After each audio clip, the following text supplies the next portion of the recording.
In the small village of Nkiru, nestled between rolling hills and the winding banks of a silver river, there lived a young girl named Amara. She was 16 years old, with a gentle demeanor that seemed to calm even the most restless of hearts.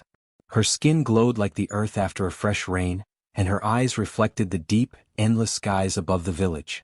But what set Amara apart most was her voice, soft and melodious, capable of weaving magic into the simplest of songs. When she sang, even the birds would pause mid-flight, enchanted by the purity of her notes, and the villagers often whispered that her voice could call the rains themselves. Amara's laughter was as musical as her singing, ringing through the narrow paths of the village and lifting the spirits of all who heard it. Her presence was a comfort, a gentle light in a world that sometimes seemed too harsh for one so tender. The village itself was a place of vibrant life and hard-won survival. Thatched huts clustered near the riverbank, smoke curling lazily from cooking fires, while children played barefoot in the dusty lanes, their laughter mingling with the cries of chickens and the distant hum of insects.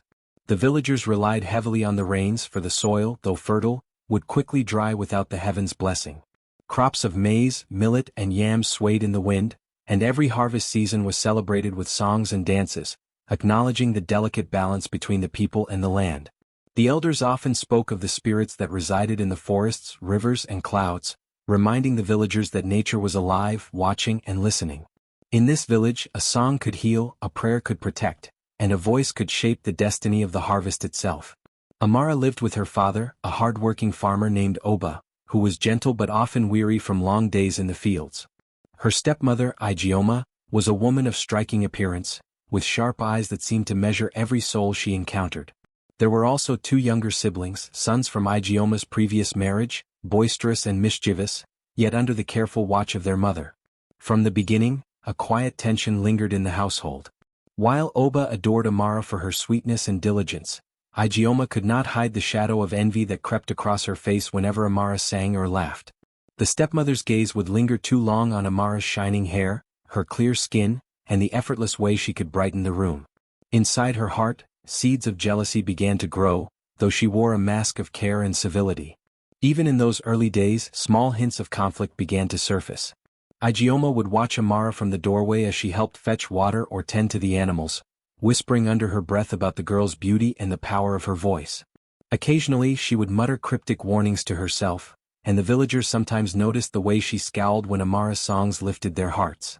Yet Amara, unaware of the brewing storm, continued her daily tasks with kindness, singing to the fields, comforting the animals, and greeting everyone with a smile that seemed to brighten even the gloomiest day. The stage was set in Nkiru, a village that revered the rains and the songs that called them, for a tale of envy, magic, and resilience was quietly beginning, and the winds themselves seemed to whisper that the calm before the storm would not last forever. Igioma's jealousy was a shadow that crept silently through the corners of the household, darkening even the brightest days. She would often stand at the doorway or peek from behind curtains, watching Amara as she moved gracefully through the village, her voice spilling into the air like warm sunlight. Villagers would pause in their work to listen, smiles spreading across their faces, and children would gather around, enchanted by her songs. Amara helped carry water from the river, tended to the goats, and offered comfort to anyone in distress, always with that soft, musical voice that seemed to soothe not only humans but the creatures of the land as well. Each note she sang felt like a blessing, each word a gentle touch on the heart, and Igioma felt an unfamiliar tightness coil in her chest, a mixture of envy, resentment, and a deep, gnawing fear that the girl's charm might overshadow her own place in the household. In the quiet of her own room, Igioma's thoughts churned with growing darkness. She replayed every instance where Amara's voice had drawn attention, every moment the villagers had praised her kindness, every time Oba had smiled at his daughter with pride that Igioma herself could not claim. The jealousy twisted into greed, the desire to possess what Amara had, or at least to ensure it would no longer shine so brightly, became a consuming fire. She began to imagine a world in which the girl could no longer sing, could no longer bring joy to those around her, where the voice that carried life to the village could be silenced forever. Her envy was no longer a quiet whisper, it had become a plan, forming carefully in her mind, growing bolder with each passing day. Rumors whispered through the village about the spirits that lived in the forests and mountains surrounding Nkiru. Elders spoke of winds that carried messages, rivers that held secrets, and storms that answered the hearts of those who had been wronged. Some villagers claimed that the forest spirits could grant great power, or take it away, and that magic lingered where the lines between the living and the spirit world blurred. Ijeoma, however, heard these warnings and dismissed them, scoffing at talk of invisible forces and omens in the sky. Yet, deep down, a tiny ember of curiosity flickered within her, and she began to consider that if such power truly existed, it might be bent to her will. Step by step, Ijeoma's plotting took shape. She began to watch the elders discreetly, listening to tales of charms and rituals, memorizing the whispered instructions of those who spoke of magic in hushed tones. Each evening, after Oba had gone to sleep, she would search through old scrolls, dusty tomes, and hidden corners of the village in search of ways to take the girl's voice. Her mind raced with ideas, some dark and dangerous, others subtle and cruel, but always with one aim: to silence Amara and claim dominance over the household. She studied the movements of birds, the patterns of lightning, and the murmurs of the river, believing that the secrets of the elements themselves might aid her plan. At night, she practiced chants and symbols she barely understood, whispering them to the shadows, her voice low and trembling with anticipation and fear. The more Ijeoma plotted, the more her envy grew, wrapping around her heart like a vine, choking any remnant of kindness she once had. Each song Amara sang, each smile she offered, became a trigger, feeding the stepmother's obsession. Even as the girl continued to spread joy and help the villagers, unaware of the storm gathering in her own home, Ijeoma's darkness hardened into resolve. The plan to steal Amara's voice was no longer a thought, it was inevitable, and the first steps toward its execution were already set into motion, silent but unstoppable, like the slow gathering of clouds before a thunderstorm. The night had settled over Nkiru like a heavy cloak, and the village lay in a fragile silence, broken only by the distant rustle of leaves and the occasional cry of a nocturnal bird. Ijeoma moved carefully through the shadows of her home, carrying with her a small dark pouch filled with ingredients whispered about in secret by the village elders, charms, roots, and powdered stones said to hold the power to bind voices. Her heart pounded in her chest, equal parts fear and exhilaration, as she set her preparations on the floor of the dimly lit room. A silver moon hung high above, its pale light streaming through the cracks in the walls, casting long, trembling shadows across the room. Outside, clouds gathered ominously, and the wind began to whisper in strange, urgent patterns, as if the village itself sensed the darkness about to unfold. Ijeoma began the ritual with a trembling voice, chanting words she had memorized from the forbidden texts. Each syllable seemed to thicken the air around her, curling into a tangible darkness that wrapped itself around the room. The ingredients she had gathered were placed in a circle, and a single candle flickered in the center, its flame quivering as though resisting the spell. With each repetition of the incantation, the wind outside swirled faster, stirring the leaves and sending shivers through the trees. The river nearby churned under the moonlight, ripples racing unnaturally, and even the village animals grew restless, their cries sharp and uneasy. Ijeoma's eyes gleamed with anticipation as she reached the climax of the ritual, whispering the final command meant to claim Amara's voice. Inside the house, Amara had been humming softly to herself, unaware of the shadow gathering over her. The moment the ritual touched her, a strange chill ran through her body, and she opened her mouth to sing, but no sound emerged. Panic gripped her chest as she tried again, desperation rising with each failed attempt. Tears sprang to her eyes, and a sob tore through her throat silently, her hands clutching at her own throat as though trying to retrieve the lost notes from within.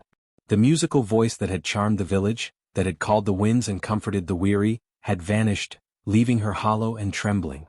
Her heart ached with sorrow and confusion, and a sense of despair settled over her like a heavy stone. Outside, the village began to notice the unnatural shift. The goats bleated frantically, and the hens scattered in agitation. Trees shook as if in warning, and the river's surface shimmered with restless energy. Crops that had swayed gently now trembled in the fields, their stalks bending as though bowing under an invisible weight. The wind carried strange murmurs, almost like voices whispering secrets of danger and imbalance. Villagers paused in their work, unease creeping into their bones, sensing that the harmony of their home had been disturbed. No one could yet understand why, but the world itself seemed to recognize the injustice done to the young girl who had once brought joy to all. Amara, left in silence, struggled to cope with the loss of her voice. She tried to speak, but only the faintest rasp escaped her lips. She scribbled frantic messages on scraps of paper, gesturing with her hands in an attempt to communicate, but nothing felt sufficient to convey the depth of her anguish. Her eyes, once gentle and filled with laughter, now held an intensity that reflected her sorrow and her determination to survive. She began to observe the small ways she could express herself, through the tilt of her head, the wave of her hands, the movement of her feet, and slowly she learned to communicate without sound, finding a new language in gestures and looks that even the most observant villagers could begin to understand. Though the stepmother watched with satisfaction, believing her plan had succeeded, the balance of the village had shifted, and the first tremors of resistance were already stirring. The animals, the winds, and the plants seemed to whisper a promise, that though Amara's voice had been stolen, the spirit of her song had not been silenced. Somewhere deep within the heart of the girl, a seed of strength had been planted, and even in the darkness of despair, the faint glow of hope remained, waiting for the moment when it could bloom again. Amara's days became a blur of silent struggle, each moment stretching endlessly as she adjusted to a life without the one thing that had defined her. Simple tasks, once filled with music and laughter, now felt like burdens too heavy to bear. Fetching water from the river, feeding the goats, and tending to the garden were no longer opportunities to hum a song or call out cheerfully to the villagers. They became exercises in patience and quiet endurance. When she tripped or needed help, she could not call for anyone. She could only gesture frantically, her eyes pleading, her hands waving in desperation, but the villagers often misunderstood or hesitated, unsure what the sudden, silent movements meant. Her inability to express even the simplest of emotions weighed heavily on her spirit, and she often felt the cold sting of loneliness even while surrounded by the familiar faces of her village. The villagers, though kind-hearted, were puzzled. They could sense her presence, the aura of kindness and gentle energy that had always surrounded her, but the absence of her voice created an unsettling void. Children would gather around, expecting to hear her songs, only to frown and whisper among themselves when silence met their ears. Farmers paused mid-work, sensing a strange disturbance in the air, as though the winds themselves carried an unspoken warning. Even the animals seemed to behave oddly. The goats huddled nervously, birds avoided landing on nearby branches, and the river rippled with unusual patterns as if acknowledging that something essential had been lost. Though the villagers could not understand the source of their unease, they instinctively recognized the shift in the girl's spirit, and whispers began to travel through the village about the mysterious silence that had settled over Amara. Within the household, the emotional tension was unbearable. Igioma moved with a calculated arrogance, flaunting her newfound control over the girl's life. She assigned harsh chores, often more than Amara could manage, and watched with satisfaction as the girl struggled to complete them without complaint or sound. The stepmother's scornful laughter filled the halls when Amara's attempts to communicate fell short, each failed gesture a reminder of the power Igioma held. The younger siblings, oblivious to the cruelty of their mother's intentions, followed her lead, sometimes teasing Amara with thoughtless words, which she could not respond to with her once melodious voice. Yet even in the face of constant oppression, Amara's spirit did not break.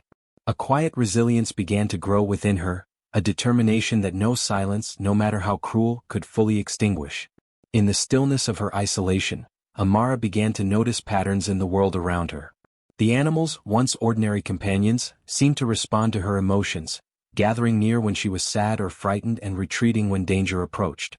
The rain, which had always been a vital part of village life, seemed to mirror her inner state, droplets intensifying when she felt despair, and softening when she found brief moments of calm. Even the winds seemed attuned to her presence, whispering around her like sympathetic voices. She began to understand that the natural world was connected to her, that her spirit could reach them even without sound, and slowly she learned to communicate with them in a language of intuition, gesture, and empathy.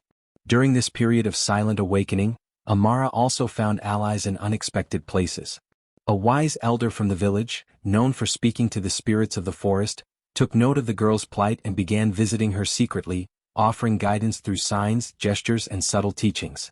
A mysterious friend, perhaps a young boy who understood the importance of nonverbal communication, offered companionship and shared clever ways to navigate the household without attracting Igioma's wrath. Even a mystical animal, a black bird with eyes like molten gold, appeared to watch over her, delivering silent messages through its movements and presence. Through these connections, Amara's intelligence, intuition, and courage grew, and the girl who had once relied solely on her voice discovered a deeper, more resilient power that no spell could fully silence. Though each day brought challenges, Amara's inner strength continued to grow, intertwined with the rhythms of nature and the quiet guidance of her allies. The stepmother's control, though formidable, could not reach the bond forming between the girl and the world around her, nor could it extinguish the spark of hope and cleverness that began to take root. Even in silence, Amara's spirit shone brightly, preparing for the day when her true power, her voice and the forces that had begun to answer it, would rise once more, unstoppable and undeniable. Even in the silence that had settled over her life, Amara began to notice subtle changes around her, small threads of magic weaving themselves into the ordinary world. It began with the wind, which seemed to carry whispers whenever she walked through the village. The soft rustle of leaves, once ordinary, now formed patterns that felt deliberate, as if the air itself was trying to speak to her. Sometimes the whispers sounded like familiar voices, friends or ancestors, guiding her silently, responding to her thoughts and emotions. She could feel the pull of these invisible currents, and though she could not understand every message, a sense of wonder and cautious hope stirred within her heart. Next came the raindrops, which seemed to dance with unusual awareness. On days when Amara felt particularly sorrowful, droplets would fall heavier and faster, drumming rhythmically against the roofs of the huts. When she found brief moments of joy or calm, the rain softened, scattering lightly across the fields, as if it were responding directly to her inner state. At first she thought she was imagining it, a trick of the mind driven by grief and isolation, but the pattern repeated too consistently to be coincidental. Even the river's currents appeared to quicken or slow in subtle reflection of her mood. Slowly she realized that her connection with the world had grown deeper than she had ever known, that some hidden bond existed between her spirit and the forces of nature surrounding the village. Then came the thunder. It began as a low, distant rumble, barely audible at first, yet impossible to ignore.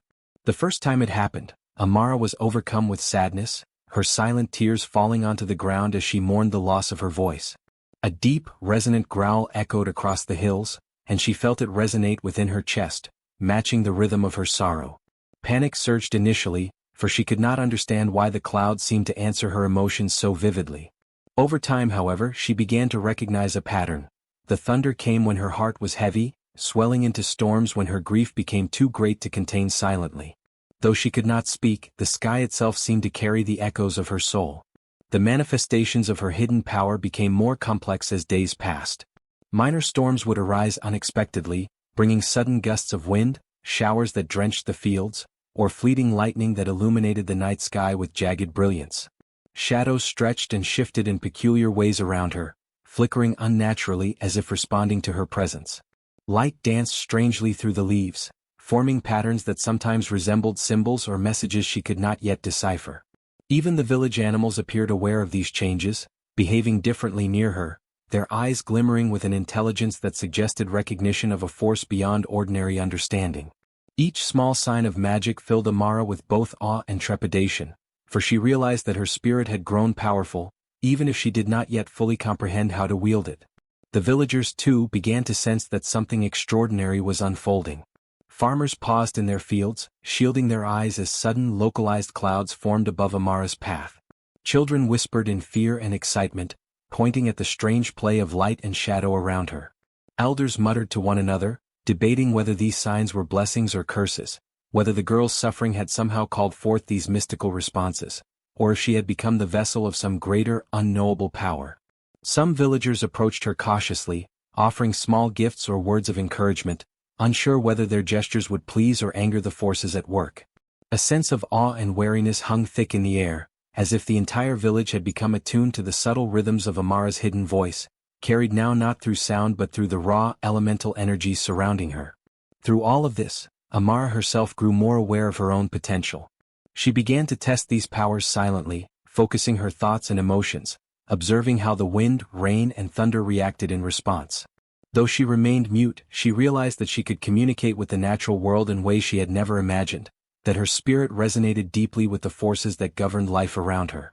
Each manifestation, each flicker of lightning, each whispering gust of wind was a reminder that while her voice had been stolen, the essence of her song, the power of her spirit, remained intact, waiting for the day it could fully return. One quiet evening, as Amara wandered near the edge of the forest, she noticed the familiar black bird with molten gold eyes perched on a twisted branch. It tilted its head, watching her with an almost human intelligence, and then fluttered down to a hollow in the tree where something glimmered faintly. Curious, Amara approached and found a small leather-bound book, worn by time but clearly treasured. The pages were filled with symbols, sketches, and cryptic writings that spoke of hidden powers, lost voices, and rituals of binding. Her fingers trembled as she traced the strange markings, and though she could not read every word, the images told a story she had begun to suspect all along. Her stepmother had stolen her voice through dark magic. The realization struck her like lightning, and a surge of anger, sorrow, and disbelief rushed through her chest. Every whispered cruelty, every scornful look, every moment of silence now had a clear, cruel reason. As Amara pored over the book, her memory drifted back to the night of the theft. The flickering candlelight, the chant of words that seemed both familiar and foreign, the cold weight of the air around her, and the sudden, unnatural chill that had crept into her body, the ritual replayed vividly in her mind. She remembered the circle of roots and stones, the pattern of symbols arranged meticulously on the floor, and the strange hum that filled the room as the moonlight struck the charm. Though she could not fully understand the incantations, she now recognized their purpose. They had bound her voice and stolen its power. And yet, scattered among the diagrams and instructions, she saw subtle hints that the magic could be undone, that her power could return if she learned to call it through the forces of nature, especially through the rain. Her heart stirred with hope, tempered by grief for the years she had endured in silence. The emotional build-up within her was overwhelming. Anger surged like a wildfire, consuming the remnants of fear, replaced by a burning desire for justice. Tears, though silent, streamed down her cheeks as she imagined the stepmother's smug face, the cruel control she had wielded over every aspect of Amara's life. Sorrow and longing intertwined with determination, forging a resolve that had never existed before. This quiet but powerful resolve became a shield, protecting her spirit while guiding her toward the steps she would need to reclaim what had been stolen. Every small gesture, every whispered movement of the wind or stir of the rain, seemed to echo her newfound strength, affirming that she was not powerless despite the silence imposed upon her. Meanwhile, Igioma began to notice the disturbances around the village with growing unease. The winds that whispered in strange patterns, the raindrops that seemed to respond to Amara's moods, and the subtle, unexplained lights and shadows all unsettled her. She watched the girl carefully, straining to find a flaw, an error, a trace of her magic that she could control or suppress, yet each time she investigated, the source remained elusive. Her growing paranoia twisted her thoughts. She muttered to herself about curses, spirits, and unnatural forces, pacing the floors of the house in sleepless nights.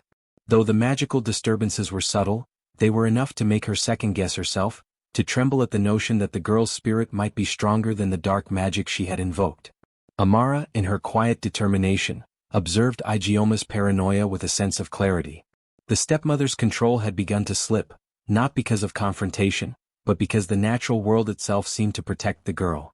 Every rustle of leaves, every shimmer of water, every shift in the clouds reminded Amara that her power, though silent, had allies beyond the household. The awareness of her own growing strength, combined with the knowledge of the stepmother's crime, transformed her grief into a calculated patience. She knew that the day of reckoning was approaching and that when the rain returned, her voice, her true, powerful voice, would rise, echoing through the skies and announcing that justice could not be stolen forever.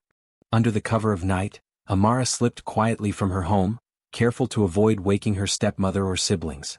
The village slept beneath a blanket of darkness, the only light coming from the silver glow of the moon that reflected off the river and bathed the fields in a pale luminescence. Her heart pounded in her chest, equal parts fear and excitement, as she made her way toward the edge of the forest, a place both feared and revered by the villagers, whispered to be home to spirits, ancient beings, and forces that existed beyond human understanding. Every step she took on the soft, damp earth seemed to echo through the quiet night, and every rustle of leaves made her pause, aware that she was leaving the safety of home and venturing into the unknown. Yet, within her, a fire of determination had begun to burn, fueled by the knowledge of her stolen voice and the power that had yet to awaken within her. As Amara ventured deeper into the forest, the world around her began to shift. Shadows moved with intention, forming shapes that seemed almost human, and faint glimmers of light appeared between the trees, guiding her path. She soon encountered beings that defied ordinary explanation, a spirit in the shape of a tall ethereal woman, whose eyes glowed with an otherworldly light, whispered advice in gestures and visions rather than words. A thunder god, partially hidden in the clouds above, its booming presence felt more than heard, testing her courage with the sudden rumble of distant storms. And talking animals, including a fox with fur the color of molten copper, who offered riddles and guidance, challenging her to think and act with both cleverness and patience. Each encounter required Amara to engage her mind and spirit in ways she had never imagined, forcing her to rely on intuition, courage, and the subtle understanding she had developed during her silent days in the village. The forest itself became a teacher, presenting tasks that tested every facet of her being. One trial required her to cross a river filled with twisting currents, trusting the guidance of the fox and her own instincts to avoid being swept away. Another demanded that she interpret the patterns of lightning and the movements of the clouds, learning to discern messages hidden in the natural world. Each challenge was designed not only to prepare her for reclaiming her voice but to teach her the greater truth of her connection to the elements.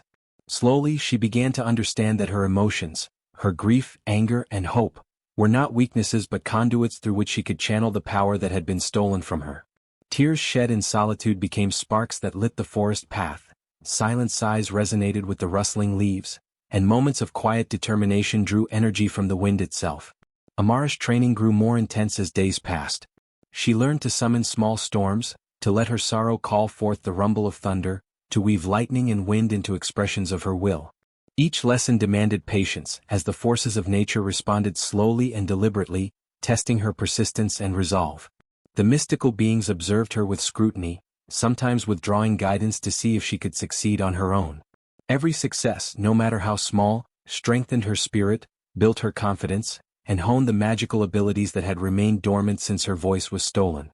By the time she reached the heart of the forest, she was no longer just a girl silenced by cruelty. She was a being attuned to the rhythms of the earth, capable of summoning the storm as an extension of herself. But suspense built steadily, for Igioma had discovered Amara's absence. Panic and rage filled the stepmother's heart as she realized that her carefully controlled victim had slipped from her grasp. She sent minions, villagers coerced by fear, enchanted objects set to track the girl, and subtle curses intended to slow or harm her. The forest seemed alive with danger as Amara navigated these threats, using the lessons she had learned to evade capture and protect herself.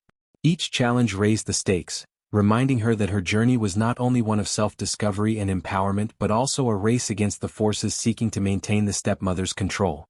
As the trials continued, Amara began to notice the final pieces of her power falling into place. The rumble of thunder, once unpredictable, became a language she could call upon deliberately. Raindrops obeyed her silent commands, falling in patterns that reflected her intent. Winds whispered with clarity, carrying her thoughts and emotions across the forest.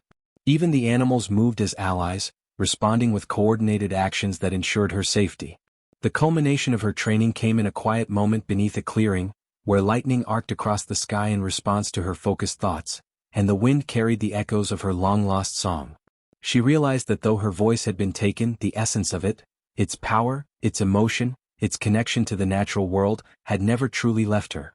She could speak through thunder, through rain, and through the very elements themselves, preparing her for the confrontation that would reclaim what was rightfully hers. The day had begun like any other, the sky a dull gray, and the villagers going about their chores with the same rhythm that had always marked life in Kiru.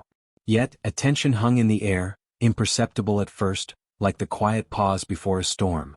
Amara, standing at the edge of the forest, closed her eyes and drew in a deep breath, feeling the pulse of the land beneath her feet. Her heart, once heavy with sorrow and silence, now beat with anticipation and the steady rhythm of newfound power. For the first time in years she allowed herself to reach out with her spirit, connecting to the clouds above, the winds around her and the distant river, all of which responded as though waiting for her command.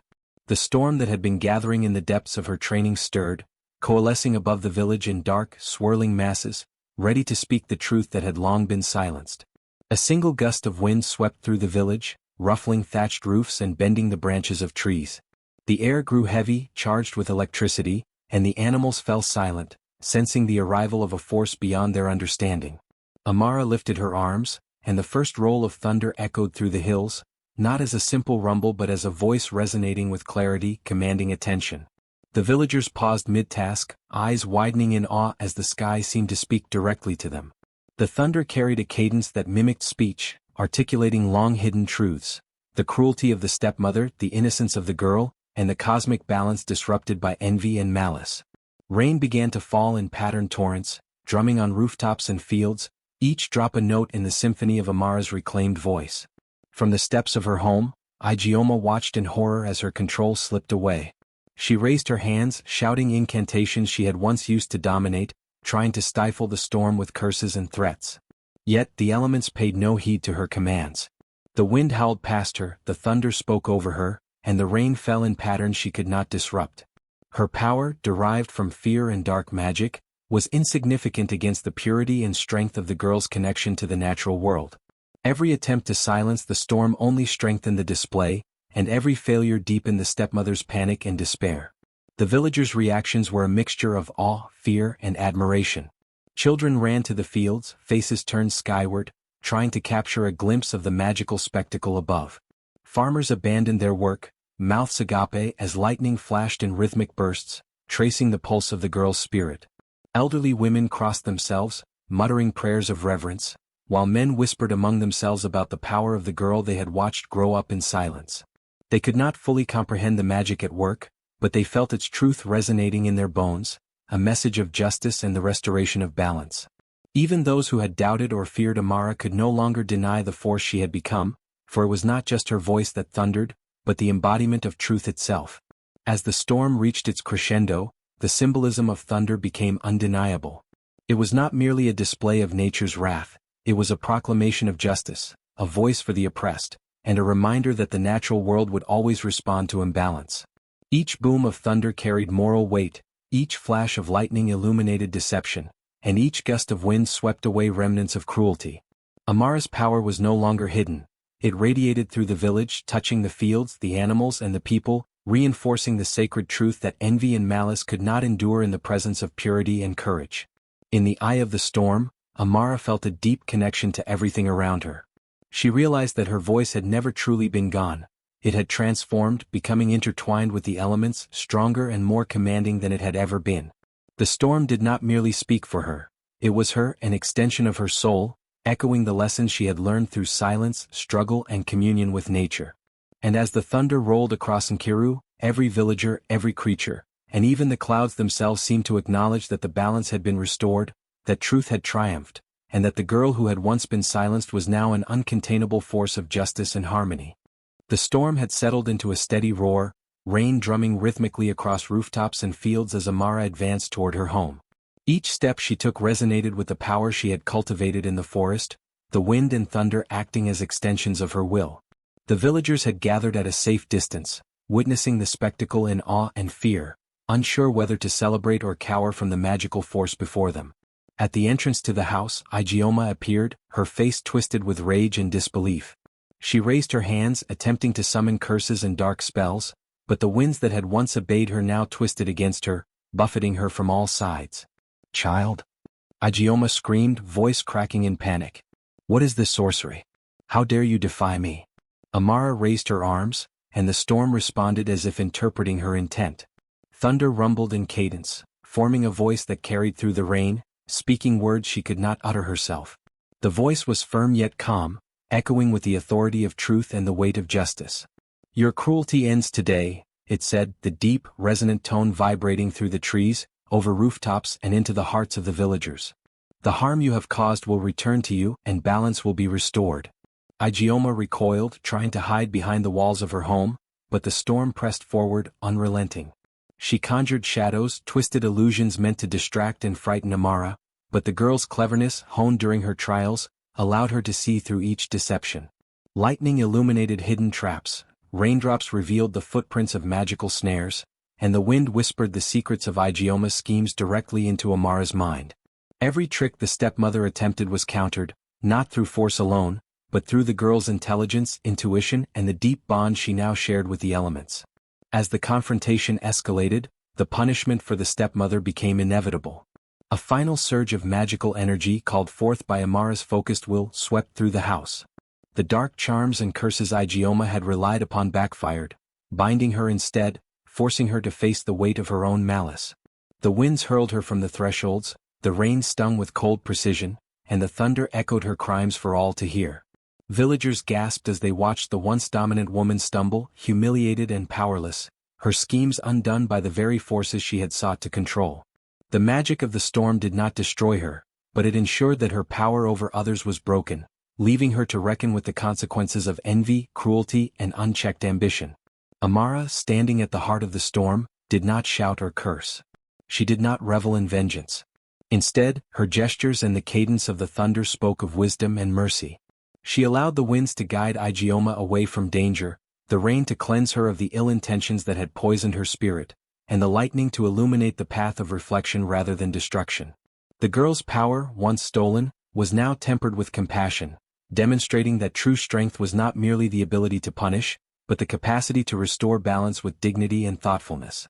The villagers watched, awestruck, as justice was served in a manner that transcended cruelty, a lesson that would be remembered for generations. In the aftermath, the air felt lighter, the rain softened to a gentle drizzle, and the rumbling of thunder subsided into a distant murmur like a lullaby. The stepmother, though humbled and chastened, survived the encounter, a living testament to the consequences of greed and envy. Amara's magical voice, channeled through the storm, had reclaimed not only her freedom and dignity but had also restored equilibrium to the household and the village. She turned to the villagers, her eyes bright with the knowledge of what she had endured and what she had learned, and the storm itself seemed to bow in acknowledgement of her courage, cleverness, and wisdom. Through gestures, expressions, and the elemental voice of thunder, Amara conveyed a final truth. Power is greatest not when it dominates, but when it protects, heals, and teaches. The stepmother's reign of cruelty had ended, the village rejoiced quietly under the cleansing rain, and the girl who had once been silenced now spoke with the loudest, most undeniable voice of all, the voice of justice, mercy, and unbreakable spirit. With the storm finally beginning to subside, Amara felt a warmth spreading through her chest, a tingling sensation that signaled something miraculous. Her voice was returning. Slowly, tentatively at first, she opened her lips and let a single note escape, a clear, melodic sound that resonated with both human and elemental harmony. The villagers froze in astonishment, hearing the familiar musical tone that had once filled their lives, but now layered with the deep power of the thunder, the rain, and the winds that had become her allies. Each note she sang carried the lessons of her journey, the courage she had cultivated, the cleverness that had guided her, and the resilience that had allowed her spirit to endure the cruel silence imposed by her stepmother. Her voice, amplified by the storm, seemed to blend seamlessly with the natural world, creating a harmony that uplifted every living thing around her. The village responded in wonder and celebration. The long-awaited rains, which had been sporadic and weak, returned with abundance, soaking the fields and filling the rivers. Crops that had withered under neglect and fear flourished once more, bending under the nourishing weight of the rainfall. Villagers danced in the downpour, their faces lifted to the sky in gratitude, feeling the magic of the world rekindled through Amara's restored song. Children splashed in puddles, laughing with unrestrained joy, while elders nodded knowingly, recognizing that the balance of nature had been restored and that justice had been served through the courage and wisdom of one extraordinary girl. The storm, once a harbinger of anger and justice, now became a symbol of renewal and hope, echoing in rolling thunder and shimmering lightning across the hills. Amara herself began to understand the full extent of her transformation. Though her human voice had returned, the bond she had forged with the elements remained unbroken. Thunder, rain, wind, and the murmurs of the forest were now extensions of her will, allies in maintaining balance and harmony. She could call upon them to communicate, to heal, or to protect, blending the human and the magical into a seamless expression of her true self. Her once silent existence had become a bridge between the ordinary and the extraordinary, and she embraced this role with quiet pride. As the days passed, Amara became a respected figure within the village. She taught others to listen to the rhythms of nature, to understand the subtle signs carried in the wind and rain, and to act with courage and integrity. Her voice, both human and elemental, became a tool for healing. She sang for those who were sick, called forth gentle rains for struggling crops, and guided villagers through storms with wisdom that seemed beyond her years. Even the animals and mystical beings who had once aided her continued to watch over the village, responding to her presence and helping maintain the harmony she had fought so hard to reclaim. The stepmother, humbled by her defeat and the undeniable power of natural justice, was forced to confront the consequences of her envy and cruelty. She observed the village thriving under Amara's guidance, learning that dominance achieved through fear and malice could never endure. Though she remained part of the household, her influence was diminished, and she was reminded daily that true strength came from respect, compassion, and balance rather than manipulation or selfish desire. The villagers, too, learned valuable lessons from Amara's journey. They witnessed firsthand the resilience of the human spirit, the courage it takes to confront injustice, and the way that nature itself supports those who act with integrity.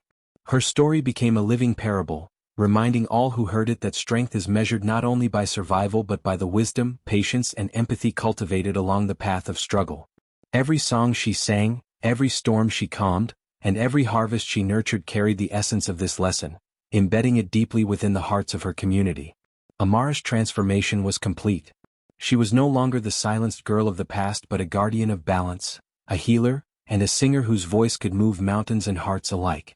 Her human song intertwined with the elemental forces, creating a legacy of resilience, courage, and natural justice that would be remembered for generations. And as she stood beneath the gentle drizzle, listening to the harmonious whispers of wind, rain, and thunder, she knew that though her journey had been fraught with suffering, it had forged a power and wisdom that would endure long after the clouds had passed.